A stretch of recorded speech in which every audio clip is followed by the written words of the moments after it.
A forum for technology and culture experts was held with participation from over 200 experts from Japan, Mongolia, and China. They discussed technological advancements and explored artificial intelligence-based solutions to showcase Mongolia's national culture on the international stage in virtual environments. This initiative will provide an opportunity to delve into the life, heritage, culture, and art of the nomadic Mongolians in virtual environments. Through a digital platform, people worldwide can gain insights into Mongolia's rich heritage and culture. Virtual environments are also an opportunity to innovatively showcase the distinctive characteristics of historical monuments. This initiative incorporates digital content and social game development. It's receiving support from the government through policies to enhance cultural heritage knowledge and understanding through technology integration. The goal is to promote Mongolian cultural values globally. Given the current social environment and the emergence of the metaverse, efforts should be directed toward creating a cultural heritage environment in the metaverse. We have a rich history, but unfortunately, much of it has been forgotten. Meanwhile, Japan is making tremendous strides in developing artificial intelligence and is an undoubted leader in this field. Although we may currently see this as a missed opportunity, we believe there is still a chance to seize the next opportunity and make progress. In some countries, creative cultural production contributes up to 4% of the gross domestic product. Mongolia's share stands at only 0.4%. It's crucial to enhance policies supporting the creative cultural sector and intensify development. Experts suggest increasing cultural experts and localizing digital development efforts. More than 7,000 people in Mongolia are diagnosed with cancer annually, with liver cancer accounting for nearly 40% of these cases. Research shows that Mongolia leads the world in liver cancer-related deaths. Medical experts attribute this to many patients seeking medical attention only when their cancer is at an advanced stage, significantly reducing their chances of survival. Physicians at the National Cancer Center are diligently working to implement the latest treatments effectively. Liver cancer accounts for 33.2% of all cancer cases in Mongolia. As of 2022, 4,548 people in Mongolia have died from liver cancer. For every 100,000 people in Mongolia, 100 people die from liver cancer. A recent study indicates that more than 400,000 people in Mongolia have been diagnosed with hepatitis B and C virus infections. Medical experts say that liver transplant surgery in Mongolia is a complex procedure that lasts 10 to 12 hours. They warn that it is crucial for people to undergo early diagnosis and receive treatment to prevent death from this disease. Numerous factors contribute to the development of hepatitis B, C, and D infections, including alcohol consumption and various metabolic conditions. This prevalence is particularly high in Mongolia due to multiple risk factors. The incidence of cancer is also elevated in individuals over 40 years old, which is closely linked to the high prevalence of hepatitis B and C in the Mongolian population within hospital environments and across Mongolia. Many advanced technologies have emerged for treating late-stage liver cancer, and Mongolian doctors are actively localizing these innovations. There are several treatment options available for tumors ranging from 2 to 5 centimeters, including targeted therapy, immunotherapy, and chemotherapy. Liver transplants are often recommended for patients with tumors larger than 5 centimeters. Doctors are also exploring the use of 3D technology in surgical procedures, drawing from international experiences and expertise. When dealing with early tumors smaller than 3 centimeters, our angiography team can achieve complete remission and avoid surgery by inserting a needle into the liver and ablating the tumor. This approach allows patients to resume normal life swiftly post-operation, avoiding scars and prolonged hospital stays. I am a liver and hepatobiliary as well as liver transplant surgeons in New York, and I'm here on behalf of the Virtue Foundation, which is a nonprofit organization in New York that has done many surgical missions in 25 countries. I'm here representing the liver hepatobiliary team. And it's been an honor that I was invited here for my second trip here, mission trip in Mongolia, where I'm been working with Dr. Unenbat and have been experiencing his, his service here. Mongolia, as you know, is one of the leading countries in HCC because of hepatitis. And it's been a pleasure being back here. And essentially, what the team has done are performing now since 2018 living donor liver transplantation, and they are probably aiming to do around 70 cases this year on living donation. And today, I had the privilege to assist on one of the cases that is ongoing right now. It's a living donor transplant in a patient who has hepatocellular carcinoma that was treated and now is undergoing transplantation. What would you say about the development of Mongolia's these cancer centers, maybe equipment or the ability of doctors, maybe? When did you arrive here for the first time? Is there any development? Yeah, so I've been here for a little bit over 10 years ago, and I must say, already back then, the surgeons were very advanced, but transplantation was not part of their program, and this initiated in 2018. And I have to say, comparing my experience to the experience that I had over 10 years ago, I think the surgeons have really rapidly evolved in their techniques and are is a great team player, a wonderful nursing staff and help. And I think it's been a humbling experience for me to compare what we do in the US and here. And I must say that there have been terrific surgeons, and Dr. Unenbat has done a terrific job of pushing his team forward and having very comparable results to many countries that have started, living donation way ahead of him. Doctors and nurses at the National Cancer Center have highlighted the positive impact of national programs initiated by the Mongolian government to expand access to treatment services for a larger segment of the population. More initiatives are expected to facilitate easier access to treatment services with health insurance coverage. You're watching News Mongolia on MNB World. Now let's take a look at Mongolian current affairs. The Asia Folk 2024 Folk Art and Handicraft Festival of Asian Cities was organized from 14th to 16th of June under the auspices of the governor of the capital city and the mayor of Ulaanbaatar for the second year. First, it was organized in 2019 under the auspices of the Prime Minister of Mongolia. This year, Mongolia welcomed 160 artists from the People's Republic of China, the Republic of Korea, Indonesia, Malaysia, the Philippines, Uzbekistan, India, Japan, and Iran. This festival not only allows foreign tourists and Mongolians the opportunity to get acquainted with the cultural heritage and folk art of Asian countries, but also develops into a major cultural, industrial, and tourism brand named after the city of Ulaanbaatar.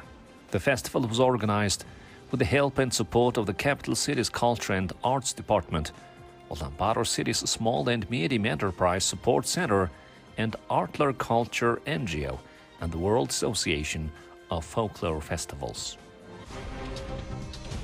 The Ambassador Extraordinary and Plenipotentiary of Mongolia to the Kingdom of Bhutan, Gambold, paid a courtesy call on the Speaker of the National Assembly of Bhutan, Wangchuk Namgyel, on June 11, 2024.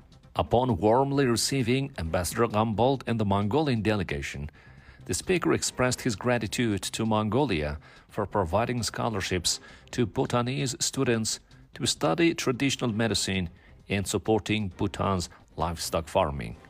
Ambassador Gambold highlighted similarities in history, tradition, culture, religion, and lifestyle between Mongolia and Bhutan. He expressed his eagerness to foster relations between the two countries further and emphasized the potential for mutual learning and cooperation.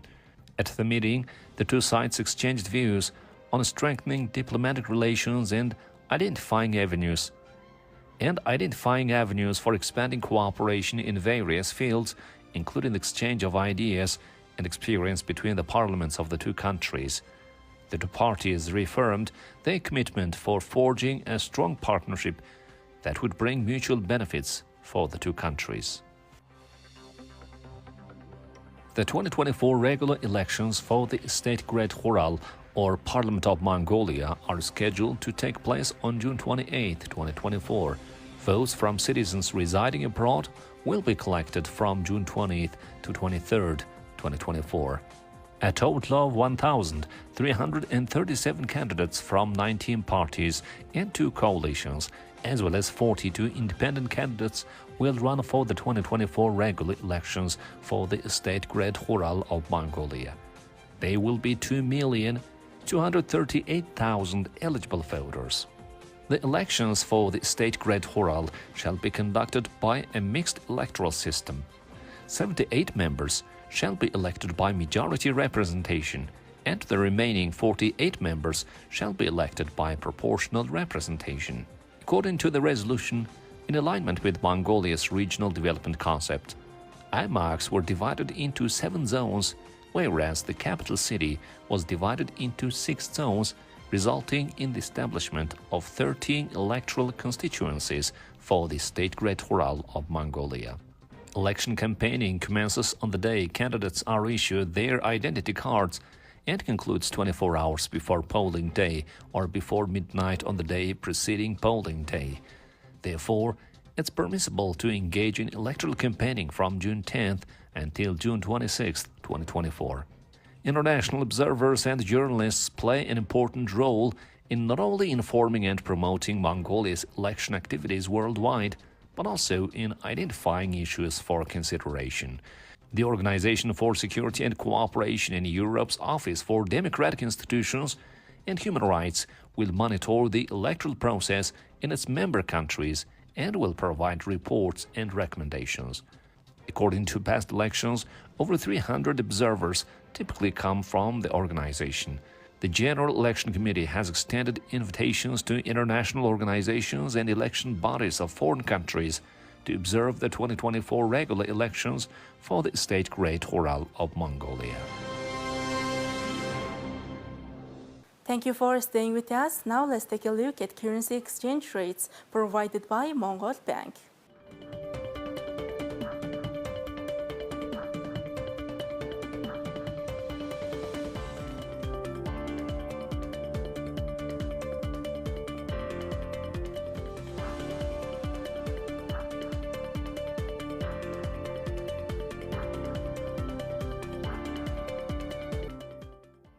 Next, our program will turn our attention to foreign news, partnered with international news agencies.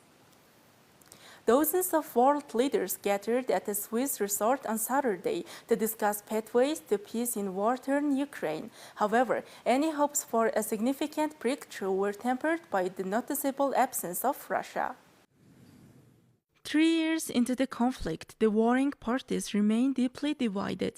Kyiv continues to demand that Russia withdraw from all Ukrainian territories it has occupied, while Moscow presses on with its relentless offensive, having already captured large areas in eastern and southern Ukraine. There is a long tradition of seeking ways out of war in peaceful places. The Bürgenstock is that kind of place. Though its beauty is in sharp contrast to the reason for this summit, the mountains serve as a reminder that it takes many steps to achieve ambitious goals. Our goal is to inspire a process towards a just and lasting peace in Ukraine. Despite Russia's absence from the summit at the Bergenstock resort, which overlooks Lake Lucerne, Ukrainian President Volodymyr Zelensky expressed optimism. At the start of the talks, he predicted that the summit would result in history being made. Today is the day when the world begins to bring a just peace closer. I thank everyone who has worked for this day, every leader, all the teams and advisors, all the states. 101 states and international organizations are now at the summit, and this is a tremendous success, our success, the common success of all those who believe that a united world, United Nations are stronger than any aggressor. No one had the right to undermine peace. We are able to ensure the effectiveness of such principles.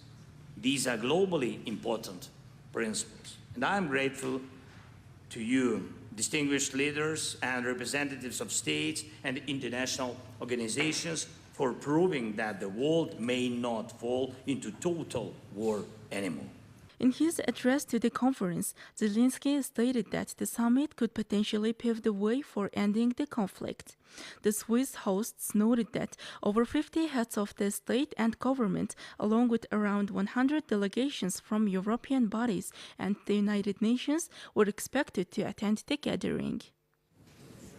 Chinese Premier Li Chang arrived in Australia on Saturday to mend relations with panda diplomacy, rock lobsters, and China's dominance in critical minerals high on the agenda.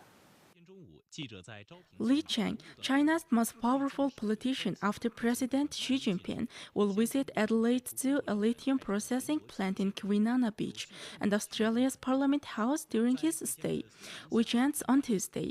This marks the first visit by a Chinese premier in 7 years and could pave the way for Xi Jinping's first visit to Australia since 2014. China initiated a reset in the bilateral relationship after Prime Minister Anthony Albanese's Labour Party took office in 2022. The relationship had deteriorated under the previous Conservative administration due to issues like banning covert foreign interference in politics, excluding Huawei from the 5G network, and calling for an independent investigation into COVID-19. In 2020, Beijing imposed trade blocks on Australian exports such as coal, wine, barley, and food, costing up to 20 billion Australian dollars annually. Most trade bans have now been lifted, except for live lobster exports. Trade Minister Don Farrell expects this will also be lifted soon after Li's visit with Chinese Commerce Minister Wang Wentao. Australia is expected to be more cautious in its economic relationship with China following recent economic coercion. Li plans to visit a lithium processing plant in Western Australia to highlight China's investment interest in critical minerals, essential for renewable energy. Australia shares U.S. concerns over China's dominance in critical minerals.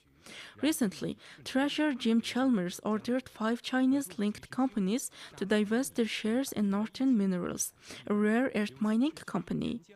Li will also visit Adelaide Zoo, home to China-born giant pandas Wang Wang and Funi since 2009.